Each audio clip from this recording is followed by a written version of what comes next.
besar bagaimana mungkin seorang nabi Sayyidul Awwalin wal Akhirin kemudian dari daerah yang sangat minus pendidikan apa? Minus pendidikan. Sehingga ketika Nabi memaklumatkan jadi nabi itu orang pertama protes itu orang Yahudi.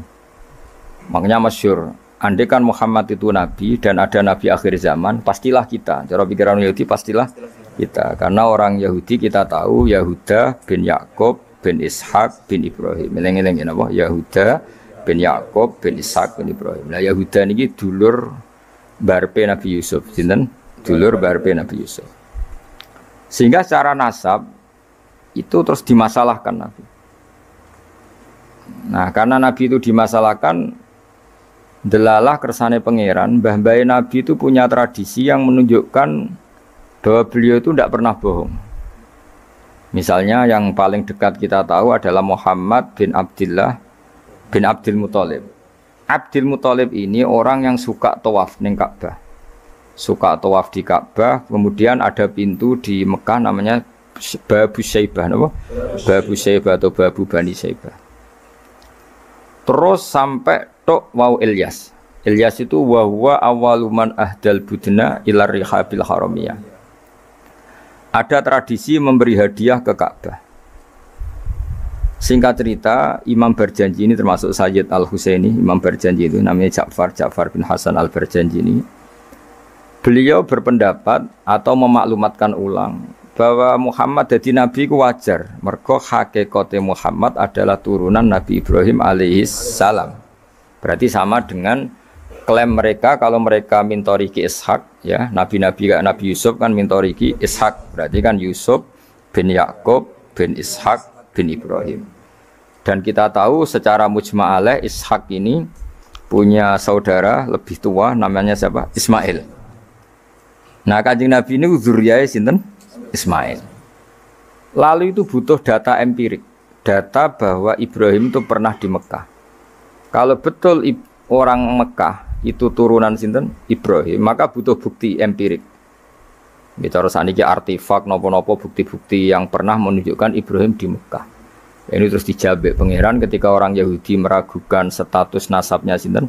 Nabi Muhammad, terus pangeran rangno fihi ayatum bayinatum maqamu Ibrahim, bahwa Ibrahim benar-benar pernah di Mekah. Di situ ada batu yang pernah diinjak Nabi Ibrahim. Jadi makom itu bukan kuburan tapi apa?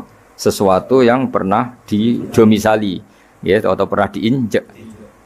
Jadi malah mereka darani makom Ibrahim niku batu yang diinjak Nabi Ibrahim ketika bangun apa? Ka'bah. Ya karena mukjizat terus bekas.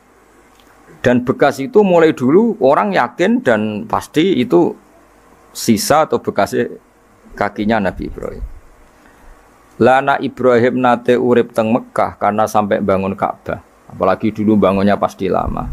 Berarti mungkin sekali Ibrahim meninggalkan dzurriyyahnya di Mekah. Makanya Quran terus cerita bahwa Ibrahim niku ngendikan ketika mau meninggalkan Mekah, inni askantu min dzurriyyati biwadin ghairi dzar'in inda baitikal muharram. Terus ada kepastian, makanya Quran ayat-ayat itu masih menjawab keraguan orang Yahudi bahwa Muhammad kenapa jadi nabi, dia itu anaknya siapa, turunannya siapa. Padahal di Taurat dan Injil jelas aturan nabi itu dzurriyyatam ba'duha min ba'd. Enggak boleh nabi turunannya Parlan itu tidak boleh, turunannya Karmen itu tidak boleh, ribet. Apa? Ribet. Nabi itu harus turunan Nabi. Bukan karena Allah itu asobian, enggak. Masyarakat itu lebih ikhlas. Misalnya Nabi, turunannya Nabi, bayi Nabi, hormat kan enak. Bapak wis soleh, bayi soleh, buyute soleh. Misalnya Nabi itu sebagai Karmen, katokan cekak kan juga bingung. Orang dihormati bapaknya Nabi, dihormati katokan cekak main gaplem. Kan juga bingung. Jadi aturannya harus itu. Loh, nak kiai oleh kiai kan tidak maksum, derajatnya kan di bawah. Pemenang kiai maklar tambah oleh suananya sofa oleh. Ini masalah Nabi apa? Orang yang spesial. Itu harus bapaknya spesial, mbahnya spesial, buyutnya spesial. Nah. Sehingga aturan jadi Nabi itu memang harus dzurriyyatam ba'du hamba. Kalau kiai boleh. Pemenang maklar tambah boleh. Tapi kalau Nabi tidak boleh.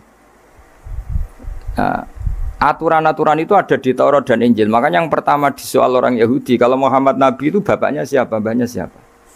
Dan Sayyid Barjanji ini yang ngarang Barjanji itu kitab yang sangat ilmiah.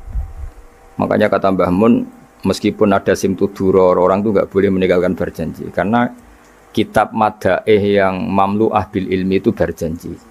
Tapi yang isyek itu simtuduror, ya. Tapi yang tua itu Barjanji. Makanya alhamdulillah kita mbuh piro kadar itu dibaca semua. Meskipun nggak paham semua, soalnya diwaca kabeh. Karena kita yang bisa menjawab tuduhan orang Yahudi Nabi anaknya sopo itu kita Barjanji. Barjanji tahu betul kalau masalah utama Nabi adalah anaknya siapa, mbahnya siapa. Makanya beliau ngendikan wa ba'du fa'aqulu wa Muhammad bin Abdillah. Logikanya gampang. Kalau orang modern saja tahu bapaknya siapa, mbahnya siapa, buyutnya siapa, itu artinya nggak ada yang fiktif. Ukuran sejarah fiktif ndak itu ditandai dengan satu kuburan, dua artefak. Itu nggak mungkin nama-nama itu fiktif. Buktinya apa? Di Ka'bah mulai dulu zaman Quraisy ada Babu Bani Saibah. Babu Bani dan Abdul Muthalib namanya itu Saibah. Karena mulai kecil beruban. Jadi kata Saibah itu mulai kecil apa? Beruban. Karena perilakunya terpuji terus orang Mekah darani Saibatul Hamdi, apa? Saibatul Hamdi. Nah karena dia pernah melayani saudaranya Hashim namanya Muthalib. Ya kita tahu Muhammad bin Abdillah bin Abdul Muthalib bin Hashim. Nah Hashim ini punya saudara namanya Muthalib, nama? Nah Abdul Muthalib kecil itu pernah derek Muthalib pamannya, ya. Abdul Muthalib kecil berarti Saibah ini apa? Pernah derek pamannya yang bernama Muthalib. Nah, Muthalib wonge gaya, pasti takoki wong, "Iwa pam budakku." Nah, sehingga Saibah itu terus diceluk Abdul Muthalib. Ya rodok sial lah sini. Jadi pamannya itu gaya, kan ganteng. Saibah ini ganteng. Kalau jalan-jalan sama pamannya, jenenge sinten? Muthalib. Niku diaku budake. Iki sapa? Abdi, budakku. Terus akhirnya jenenge Abdul Muthalib. Dadi wong Arab paham ya? Tapi namanya Saibah, napa? Saibat. Makanya wasmuhu Saibatul Hamd. Mane karo asa iskal, mbaya Nabi ono jenenge Kilab. Kilab maknane asura ngono lho mikir jenenge iku Hakim. Ya namanya Hakim. Nah, dulu kalau orang berburu itu melibatkan anjing. Karena sering berburu melibatkan anjing disebut Kilab. Jadi maknane Kilab ya orang yang berburu dengan anjing. Ojo kok langsung mbok maknane Kilab, asu. Oh, kasus oh. Kasus. Makanya lah itu hebatnya Imam Barjanji. Beliau darani wasmuhu Hakim bin Murrah. Jenenge Kilab iku Hakim. Ya paham napa? Jenenge Kilab niku Hakim. Sebagian ulama darani Kilab itu isim sifat. Napa? Jadi kalabayak libu kalban itu anjing sendiri dinamai kalbun itu sebenarnya sudah isim sifat. Bukan alam murtajal ya, tapi alam mangkul ya. Alam apa mangkul? Kalau dalam ilmu nahwu itu alam mangkul. Jadi begini ya, tak terang nonahwu ya. Alam itu ada dua, ada alam mangkul, ada alam murtajal. Tapi hampir semua alam itu mangkul sebetulnya. Ya, semua alam itu hampir semuanya itu mangkul. Mangkul itu satu nama yang diambil dari satu makna dalam kosakata, apa? Dalam kosakata. Misalnya Hamida, Yahmadu, Hamdan, apa? Hamida, Yahmidu, Hamdan atau Yahmadu, Hamdan. Hamdan maknanya pujian, apa? Kemudian Nabi karena orangnya sifatnya terpuji disebut Muhammad, orang yang dipuji. Sehingga nama ini potensi rubah-rubah. Di Taurat itu Nabi gak disebut Muhammad, disebut Ahmad. Di Injil juga disebut Ahmad. Itu tidak masalah karena Hamidah Yahmadu ya. Saya ulang lagi Hamidah Yahmadu. Berarti kalau ingsun Ahmadu, saya muji. Karena Nabi itu orang yang sering muji Allah, menamakan dirinya Ana Ahmadu. Saya ini pemuja Allah. Berarti ana uta ingsun niku Ahmadu muji sapa ingsun Allah ing Allah. Sehingga ketika Nabi misalnya di Injil disebut Farqolit, Munahama, enggak masalah. Selama ini klaimnya orang tahu Yahudi dan Taurat, di Injil Taurat itu enggak ada kata Muhammad. Ya tentu enggak ada karena Injil Taurat itu bahasa Ibrani, no? Di situ disebut Munahama, kadang disebut Farqolit. Tapi maknanya Mahmud atau Muhammad, orang yang dipuji. Paham ya? Makanya hampir semua alam itu mangkul, apa? Mangkul. Nah, pentingnya mangkul itu apa? Kalau suatu saat sejarah itu tidak sama, itu enggak masalah. Karena hakikatnya alam itu rata-rata mangkul. Saya beri sekian contoh ya, semuanya. Misalnya dulu Madinah itu Yasrib, napa? Yasrib. Karena ketika orang Ansor merelakan semua hartanya untuk Nabi, saya berkali-kali cerita, Kanjeng Nabi niku datang ke Yasrib, niku migrasinya angkatannya hampir 500 sahabat beserta keluarga. Terus Nabi itu kesulitan karena sahabat si A memberi si B. Pokoknya kesulitan ngelola. Karena kesulitan ngelola, terus orang-orang Yasrib bilang, "Ya Rasulullah, hadhihi madinatuka taf'alu fiha ma tasa." Sudah engkau tidak perlu pamit per personal. Misalnya Nabi mau titip Abdurrahman bin Auf dititip si A, yang Abu Bakar dititipkan si B, yang Umar dititipkan si C. Kan kesulitan Nabi. Karena Nabi harus mikir yang punya tanah siapa, harus pamit kepada siapa, karena semuanya pendatang. Karena Nabi kesulitan itu, terus orang-orang Yasrib bilang, "Ya Rasulullah, hadhihi madinatuka taf'alu fiha ma tasa." Sudah ya Rasulullah, ini kotamu, kita semua ada ikut punya Yasrib, semua ini milikmu, maka terserah engkau. Semenjak itu Nabi terus longgar karena diikrarkan miliknya. Semenjak itu terus Nabi memaklumatkan secara umum siapa saja boleh menempati di Madinah sesuai kadar hajat masing. Nah, semenjak itu diarani Madinatu Rasulullah Shallallahu Alaihi Wasallam. Jadi hampir semua kota itu pasti mangkul. Sehingga ketika kitab Taurat, Injil menamakan itu enggak persis, itu enggak masalah. Misalnya Quran yang paling masyhur, sumya bil Quran ya li annahu makru, karena dibaca, maka sumya Quranan, qara'a yaqra'u Quranan. Tapi Quran juga dikatakan kitab, wal kitabil mubin, karena bentuknya mushaf itu maktub, ada yang ditulis. Artinya melibatkan kitabah, tulisan, maka sumya kitaban. Sebagian disebut lagi Quran itu namanya apa? Mushaf, apa? Karena mushaf itu dari kata sokhifah, ada lampiran, melibatkan kertas. Maka disebut yatslu suhufam mutahhar. Paham ya? Makanya suhufi Ibrahim wa Musa. Jadi melihat itu melibatkan lampiran, sokhifah disebut mushaf. Melihat itu dibaca disebut Quran. Melihat itu melibatkan tulisan disebut kitab. Melihat konsepnya adalah al-fariq bainal haqqi wa bainal batil disebut furqan, pemisah. Melihat fungsinya cahaya disebut nur. Melihat fungsinya Quran menghidupkan jiwa-jiwa yang mati disebut ruh. Wa kadzalika auhayna ilaika ruham min amrina. Sehingga berdipastikan sebenarnya semua nama itu rata-rata itu mangkul, apa? Mangkul. Makanya Nabi sering ngendikan, saya ini punya sekian nama. Itu beliau menyebut ana Muhammad wa ana Ahmad. Termasuk beliau menyebut wa anal mahi. Saya ini pelebur, penghilang. Yamhu bi al-kufra, dengan saya kekafiran menjadi hilang. Wa anal aqib, saya ini penutup, karena saya adalah penutup para nabi. Wa anal hasyir, saya ini hasyir, penggiring, karena nanti semua para nabi digiring di bawah benderaku. Jadi nabi juga punya sekian nama, dan semua itu menunjukkan alam apa? Mangkul. Ya, alam apa? Mangkul. Nah sekarang asmani babai nabi itu jelas gak fiktif, karena tadi orang Arab tahu semua orang kafir pun tahu. Kalau di Mekah ada Babu Bani Syaibah, pasti ada orang bernama Syaibah, karena ada Bani Syaibah, turunannya Syaibah. Dan itu siapa? Abdul Muttalib. Dan itu siapa? Abdullah. Itu siapa? Muhammad. Dan itu butuh bukti artefak. Makanya terus Allah menjawab fihi ayatum bayyinatum maqamu Ibrahim. Nah, bukti setelah Ibrahim, kan Ibrahim akhirnya kembali ke Palestina atau ke Syam. Lalu buktinya apa kalau dzurriyyahnya Ibrahim itu ada di Mekah? Terus Nabi Ibrahim dimaklumatkan oleh Quran bahwa beliau sempat ngendikan ini askantu min dzurriyyati biwadin ghairi dzar in inda baitikal muharram. Ya Allah, sebagian anak turunku tak letakkan di Mekah. Itu kalimat min dzurriyyati itu kalimat yang paling objektif. Ada kata min, sebagian. Karena kalau Ibrahim bilang dzurriyyati maka bohong, karena ada Ishak yang di Palestina. Paham ya? Makanya disebut min, bahwa sebagian anakku tak letakkan di sini. Karena sebagian yang lain di Palestina. Maka kata min dzurriyyati ini bukti bahwa Quran itu mukjizat betul, yaitu memang faktanya Ibrahim itu ada yang di Palestina, yaitu Ishak, Ishak yang di Mekah Ismail. Nah disebut min dzurriyyati, apa? Terus Ibrahim ngendikan biwadin, di lembah. Sebab itu Ka'bah itu di cekungan paling bawah. Bukti sejarah juga membuktikan seperti itu. Mulane kula seneng Ka'bah kena banjir bolak-balik rubuh niku kula seneng. Karena mboten seneng dari segi cemoan mboten. Itu bukti empirik. Iku hikmahnya kena apa Ka'bah rubuh bolak-balik.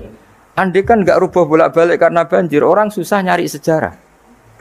Ketika Nabi umur 35 Ka'bah rubuh mergo banjir. Zaman Umar ya rubuh. Karena tadi Ka'bah itu di cekungan paling bawah. Quran memaklumatkan bahwa Ka'bah itu biwadin, di cekungan paling bawah. Yaitu ada Jabal Abi Qubais di cekung gunung, Ka'bah paling bawah. Nah karena Ka'bah ini zaman Nabi Adam itu rob wa tumain. Jadi ketika Adam mau haji, tanya sama ya Allah saya harus kemana? Ya sudah ke Ka'bah. Titenani sebuti Gusti, ada rob wa tumain, ada roh wa tumain. Ada cekungan dalam tempatnya air. Itu jenis Ka'bah. Zaman itu belum ada bangunannya, yaitu sudah namanya Ka'bah. Terus Ibrahim sesuai panduan itu bikin bangunan di situ. Bisa kamu bayangkan kan bangunan di cekungan paling bawah di sekelilingi gunung. Kan mesti kegerojok ke air. Makanya setiap banjir itu Ka'bah rubuh. Apalagi ya nggak ada semen, nggak ada terus dilapisi baja, nggak ada dulu. Pasti rubuh. Justru itu bagus. Bagus dari segi bahwa shadaqallahul adzim ketika mengistilahkan Ka'bah itu biwadin. Paham ya? Biwadin. Sehingga sekarang alhamdulillah pemerintahan Wahabi meskipun gitu sampai sekarang Ka'bah itu dari Masjid Haram tetap ke bawah. Ya enggak ya mesti apa? Ke bawah, tetap di cekungan. Sampai sekarang desainnya Ka'bah tetap ya kita di Masjid Haram masuk itu nanti kalau mau ke Ka'bah pasti turun ke bawah sampai sekarang. Guling-gilingan statusnya Ka'bah itu biwadin ghairi dzar'in inda baitikal muharram. Lah ini penting. Sehingga orang-orang yang mengingkari nubuah pun percaya kalau Muhammad turunan Ibrahim karena semua data mengarah itu. Jadi Ka'bah kena banjir ana hikmah. Aja kok malah nggo ilmu jaduk jare omahe pangeran kok rubuh. Ora sing jaga sapa? Wong goblok. Jadi Allah kalau bikin sesuatu itu pasti hikmahnya besar. Baru era Umar terakhir di kebijakan Jabal Abi Qubais itu dijebol supaya air tersalur keluar, tidak semuanya mengarah ke Ka'bah. Tapi itu bagus. Ijtihadnya Umar ya bagus. Tapi kenapa zaman Nabi ijtihad itu tidak ada? Memang nggak perlu ada zaman itu. Karena justru rubuhnya Ka'bah mergo banjir itu bukti benar-benar biwadin. Karena di cekungan paling bawah, maka rawan kena banjir. Logika rasionalnya kenapa di situ ada zam-zam? Ya karena logikanya gampang. Secara umum, meskipun Allah itu kuasa bikin mukjizat, tapi tetap ada nilai rasionalitasnya. Apa nilai? Karena Ka'bah itu di cekungan terbawah, maka mata air ya di situ. Paham ya? Makanya zam-zam ya dekat Ka'bah. Meskipun Allah bisa bikin air di puncak gunung, tapi itu kan betul lucu, kan? Maksudnya normali sumberan uning cekungan, kan ora lucu. Banyu milih munggah kan ora lucu. Darani sulapan malah ribet kan. Jadi Allah itu meskipun kuasa melakukan apa saja tetapi gadah ajro ala matrodil adat atau ala mutarodil adat. Sesuatu dibikin itu sesuai adat. Nah termasuk adat orang soleh itu turunannya orang soleh, turunan saleh. Makanya dzurriyatam ba'duha. Mengenai jogeman, kalau suwun jogeman ninggal berjanji. Karena kitab berjanji itu yang paling madhu Nabi, muji Nabi min haitsul ilm. Sangat fanatik menjawab gugatan pada Nabi dari segi ilmiah. Termasuk beliau yang kalau kita ahli sunnah kan yakin bapaknya Nabi, bayi Nabi sampai Nabi Adam semuanya mukmin. Nah, kalau ada kubu sebelah yang darani bapaknya Nabi nin roko, bayi Nabi nin roko itu pasti kita tentang. Karena wa kaifala wasayyidul akramu sallallahu alaihi wasallam wasitatul muntaqo. Bagaimana kamu katakan bapaknya Nabi kafir, bayi Nabi kafir sementara diliwati Nur Muhammad. Mosok nur diliwatno barang sing najis. Itu sudah agak ketemu nahlar. Makanya logika yang dibangun Imam Barjani, bagaimana Nur Muhammad yang suci kemudian kamu yakini liwat najis. Yaitu nak bapaknya Nabi kafir, bayi Nabi kafir berarti nur ini liwat suatu sing najis. Nah, itu paradok napa? Makanya Dawi tiba wa kaifala wasayyidul akramu sallallahu alaihi wasallam wasitatul muntaqo. Bagaimana enggak mbah-mbahnya Nabi suci wong itu liwatane nur yang suci. Nah, terus ada beberapa iskal kecil. Iskal kecil misalnya lalu bagaimana dengan sejarah yang populer kalau Azar itu bapaknya Ibrahim. Sementara Azar terkenal kafir. Nah, itu oleh ulama dijawab ketika Nur Muhammad masih di Azhar itu dia belum kafir. Setelah Nur ini pindah ke Ibrahim, pindah ke Berarti Azhar wis melompong tanpa nur Muhammad. Baru soro kafiron. Baru setelah itu Azhar menjadi kafir. Jadi kafir terlambat kira-kira Azhar. Zaman ditunggani nure Nabi itu tidak kafir. Paham ya? Pak gue yang mana pondok lu cek apal juz sama sekali mulai wis ora apal. Nah, atau jawaban kedua Azhar dikatakan bapak itu majas. Hakikatnya hanya paman, apa? Paman. Jadi ada jawaban dua ulama ya. Yang satu menjawab apa? Madama nuru Muhammadin fi Azhar masih dia Muslim atau mukmin. Ketika Nur Muhammad sudah pindah ke Ibrahim, berarti Azhar kan melompong. Nah ini terus soro kafiron. Atau sebagian ulama jawab Azhar itu paman, disebut bapak itu majas. Tapi jawaban itu menurut saya tidak setuju yang normal saja karena nanti Cori Imam Ghazali zalat sikoh bil alfat nanti keribetan apa orang kemudian nggak percaya dengan lafat karena setelah pada kata bin ikut tenan Torah karena ada kemungkinan majas kan terus ribet. Makanya banyak ulama yang milih jawaban pertama ya madama nurun nabi fi Azhar itu Azhar belum kafir. Setelah ada intiqalun nur, peralihan nur ke Ibrahim, Azhar baru kafir. Ya itu biasa, itu lebih gampang. Nah, tapi kita tetap yakin bayi Nabi, bapak Nabi ila Adam niku semuanya mukmin. Nah, alasannya apa? Bagaifala wasayyidul akramu sallallahu alaihi wasallam wasitatuhul muntaqo. Ya sapa sing maca? Abtadi wis tukang nyanyi sapa gendeng. Mohon kula wacarin. Bismillahirrahmanirrahim nasabun. Mengke nggih pokoke kula ngawasi bakda Isya namung tiba nggih dabak utawi berjanji supaya golek barokah Rasulullah sallallahu alaihi wasallam kalian kulino seneng bil ilmi napa? Bil ilmi. Karena tadi kita ini sering ngaji Quran yang jelas-jelas Nabi Isa piyambak dimaklumatkan Allah zurriyatam ba'duha min ba'd. Artinya kita harus memastikan asamnya Nabi itu siapa saja. Terus bukti empirik kalau Ibrahim itu kan orang Palestina. Kemudian orang Mekah ngeklaim kalau turunan Ibrahim kan ono aneh wong jare wong Palestina kok turunane ning Mekah. Buktinya apa? Nah, saiki gampang, buktinya ono ning imigrasi atau wisata ning Indonesia kan. Kalau zaman dulu kan enggak mungkin bukti seperti itu. Nah, itu dibuktekno fihi ayatum bayyinatum maqamu Ibrahim.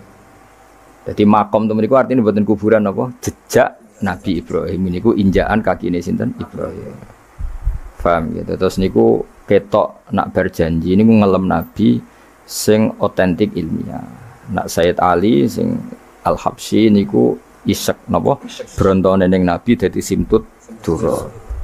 Nah, Diba itu lebih senior antara itu dan itu Diba. Jadi Diba itu ya cerita Nur Muhammad, ya cerita Ishak. Ya penting sebagian mengke kula waos penting sampean iki sono paham lah, nak paham banget gitu era bakat wis pokoke paham senaris. Kula waca. Nasabun utawi urutane nabi nganti tok Nabi Adam nasabun merupakan nasab. Nasabun nabi napa? Nasabun. Tahsibu kang bakal nyangka sira al-ula ing keluhuran iku bikhulau sebab hiasane nasab iku. Qalladat kang ngerangkai kiladah maknane napa niku? Kalung apa bahasa Indonesia niku? Pakai apa? Kalung ta napa? Iku ha, temu iki hu. Umume ha. Qalladat hu napa qalladat ha? Qalladat ingkang ngerangkai.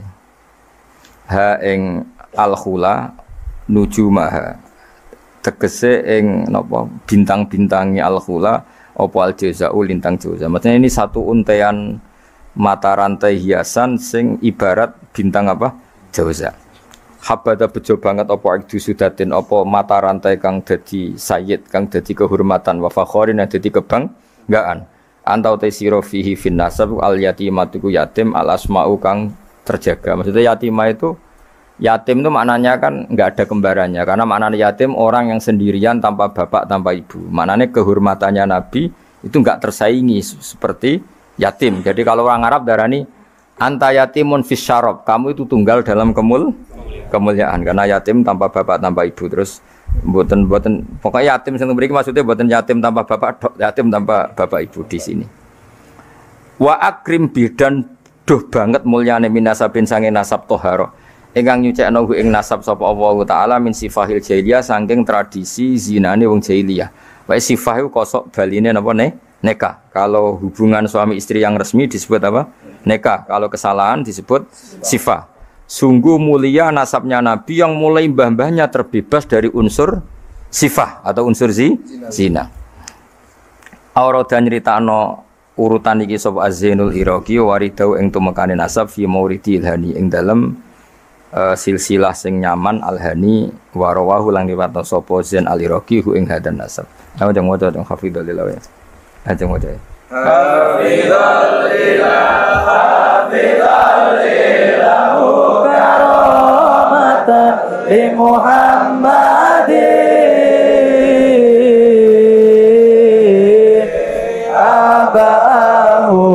abahul amjada saunan bismi tarakus sifah falam yusibhum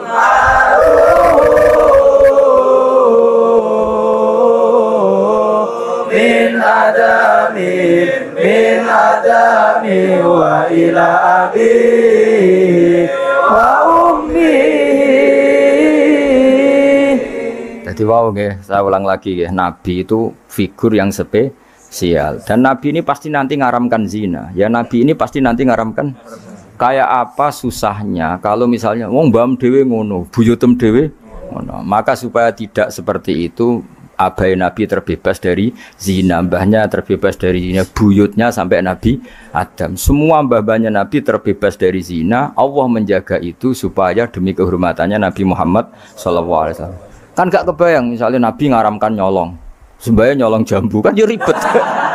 Oh kan yo ribet. Paham ya? Wes ribet ya. Paham ta maksudku? Enggak ora provokator. Kan yo ribet. Nabi nanti itu pasti mengharamkan nyolong. Nyolong apa ae maksudnya. Ya jebule bae. Nyolong kan ribet. Makanya hafidhul ilahu karomatan li Muhammadin abahul amjada saunal ismihi. Jadi bapaknya Nabi, mbahnya Nabi, ibunya semua terjaga dari perilaku yang buruk.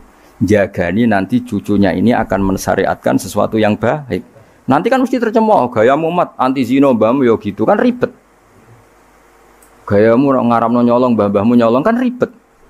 Sehingga untuk menyelamatkan namanya Nabi itu didesain Allah turunane wong soleh, mbaya soleh, buyute soleh. Iku jenenge napa? Hafidhul ilahu karamatan di Muhammadin abahul amjada saunal ismi. Oh, tadi kena bengak-bengok paham napa? Saya paham ya? Ya lumayan wis.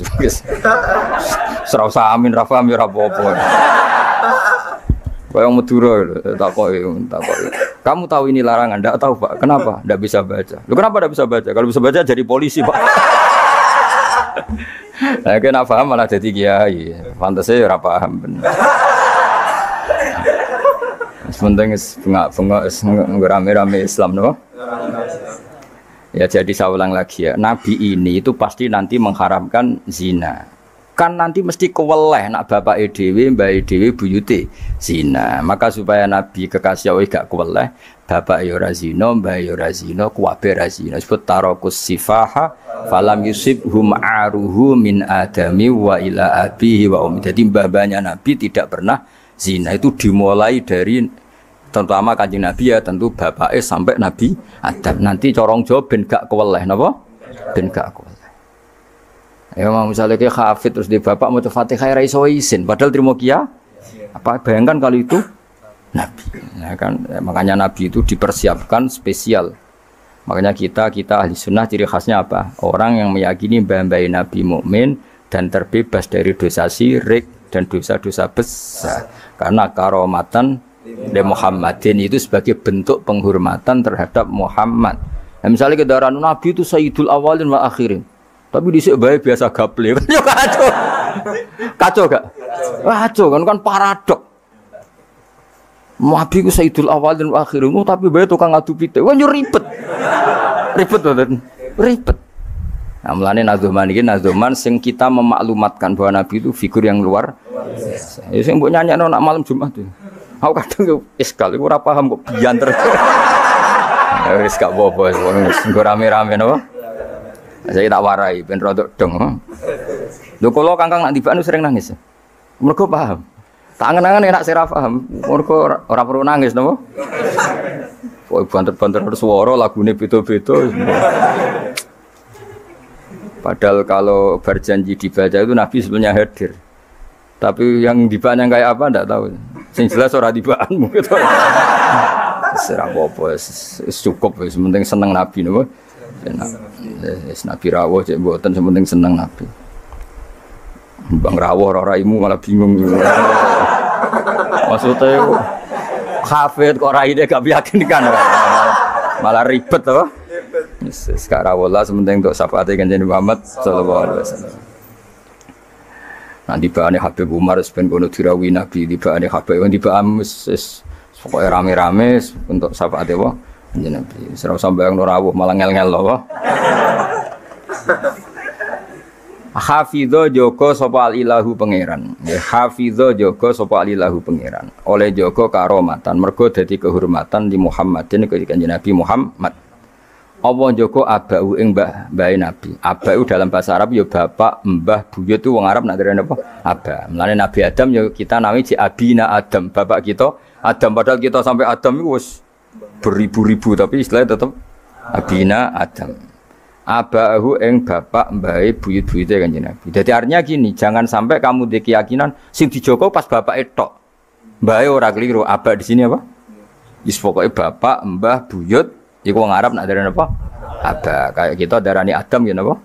Aba. Darani Ibrahim millata abikum Ibrahim. Padahal kita dengan Ibrahim kan terpaut jauh. Allah mengistilahkan kita juga millata abikum Ibrahim, bahwa bapak tauhid adalah Ibrahim. Al-amjada kang luhur-luhur. Jadi mbah-mbahnya Nabi terbebas dari syirik, dari zina, dari nyolong, dari macam-macam. Mergo saunan krana jaga ismihi maring asmane Kanjeng Nabi Muhammad sallallahu alaihi wasallam ya. Hafizul ilahu karamatan li Muhammadin abahul amjada saunal lismihi. Taroku padha ninggal sapa aba. Taroku padha ninggal sapa aba, ninggal asifaha ing perzinaan. Mereka semua mbah-mbahnya Nabi mulai bapaknya, mbahnya, buyutnya semuanya ninggal asifaha ing perzinaan. Falam yusib mongko ora mekenani asoba yusibu terus kena lam napa lam yusib. Falam yusib mongko ora mekenani hum ing para mbah-mbahe Nabi apa aruhu apa cacate zina, cacate sifah. Mergo min Adam min saking mulai Nabi Adam wa ila abi tumeka maring abahe Nabi wa ummihi lan ibune Kanjeng Nabi. Mergo kabeh iku hafizul ilahu karamatan li Muhammadin abahul amjada saunal ismihi. Sarotun utai mbah-mbahe Nabi iku figur-figur sing terhormat. Sarot itu jaman. Sarotun utai mbah-mbahe Nabi iku figur-figur sing terhormat. Saro kang dadi lumaku apa nurun nubuwati apa cahaya kenabian fi asari rihurorihim ing dalem sir-sire sir rahasia-rahasiane baduk-baduke atau wajah-wajahe mbah-mbahe Nabi al-bahiyati kang jumlorot. Karena nur nubuwah ini nur, mosok liwat perzinaan. Perzinaan itu kan sangat hina, mosok dilewati nurin nubuwah. Orang yang pernah zina ini orang yang hina. Mosok wong tahu zina sing hina kemudian dilewati nur nubuwah. Iku banget gak pantas ya. Napa banget? Gak pantas ya. Makanya nur nubuwah hanya lewat figur-figur yang tidak pernah zina. Iki jenenge apa? Sarotun saro nurun nubuwati fi asariri ghurarihimul bahiyah. Wa badarolan pertela apa badruhu apa napa purnamane Nabi. Apa badruhu apa purnamane Nabi fi jabini jadi yang dalam pilingane mbah Nabi rupane Abdul Muttalib. Artinya ketika sudah dekati lahir nur itu bukan sekedar digannya tapi secara fisik muncul nganti ning napa jabin ning napa iki kuno namane napa begini pilingane Abdul Muttalib wa bihi lan babe Abdul Muttalib rupane Abdillah. Terus kula suwun nggih diantar. Meskipun nanti misalnya ada beberapa teks hadis sing zahire kaya-kaya babe Nabi musyrik. Iku gak penting. Kita takwil apa? Kita takwil. Misalnya gini. Babe Nabi ku ala dini qaumi. Ya ala dini qaumi maknani tradisi napa? Tapi ora sampai dini qaumi sampai babe Nabi melakukan syirik. Paham ya? Jadi misalnya ana riwayat babe Nabi ku ala dini qaumi dan kaumnya jahiliyah zaman itu adalah apa? Syirik. Yaitu kita takwil maknanya din itu tatanan apa? Tatanan. Karena din maknanya sebenarnya enggak agama, din itu tatanan. Makanya di surat Yusuf disebut maka naliyakhudha akhahu fi dinil malik illa ayyasha Allah. Din itu maknanya apa? Tatanan. Ya napa? Tatanan. Nah, paham kalau balin malik ya. Kalau ada zahirnya hadis sahih, selama ini dalil Wahabi biasanya kan berdasar hadis sahih. Kalau kita tidak cukup hadis sahih tapi ditakwil atau dimaknai sesuai tradisi madzhab ahli sunnah apa? Wal jamaah. Karena lafadz tok itu tidak cukup meskipun itu hadis sahih. Ya saya ulang lagi, lafadz tok itu tidak cukup meskipun itu harus ditakwil. Nah, cara mentakwil gimana? Kita ini berpikiran secara detail, secara objektif, mosok mbae nabi kafir. Kaya apa ora pantes. Nanti nabi ini orang yang paling anti kekafiran. Nggih, nabi ini kan orang yang paling anti kekafiran karena diutus menghilangkan kekafiran. Terus kayak apa mudahnya Abu Jahal CS kalau mencemooh? Dia mat ngilangi kafir. Lah itu bapakam kafir. Bam kan ribet apa? Ribet. Lan kok kowe ra hafid kowe nang bapak wis ra hafid. Pokoke penake aman apa? Kenapa goblok lho untuk turunane? Kan lebih gampang apa? Lebih gampang. Lan kula kan meksa sampean ya angel. Yes, tapi wis menawa ngakhiri nasab napa? Nasab. Jadi kowe sampeyan iso critane putumu, terakhir gak goblok iku aku. Lah piye no Pak? Dhisik mbah cek goblok. Buyotem sing berhasil mengakhiri iku aku. Ya dadi eling-eling ya. Terus teks hadis sahih lah iku ora jaminan maknanya seperti itu. Makanya baca sarah. Lah sarah itu nanti yang mentakwil napa? Yang mentakwil. Karena ndak segampang itu ya dalam memaknai hadis. Wae kita maknani hadis anut tradisi mazhab ahli sunnah apa wal jamaah. Jadi sing berpikir hafizul ilahu karamatan li Muhammadin abaahul amjad sawnal bismihi tarakus sifa hafalam yusibhum aruhu min adami wa ila abi.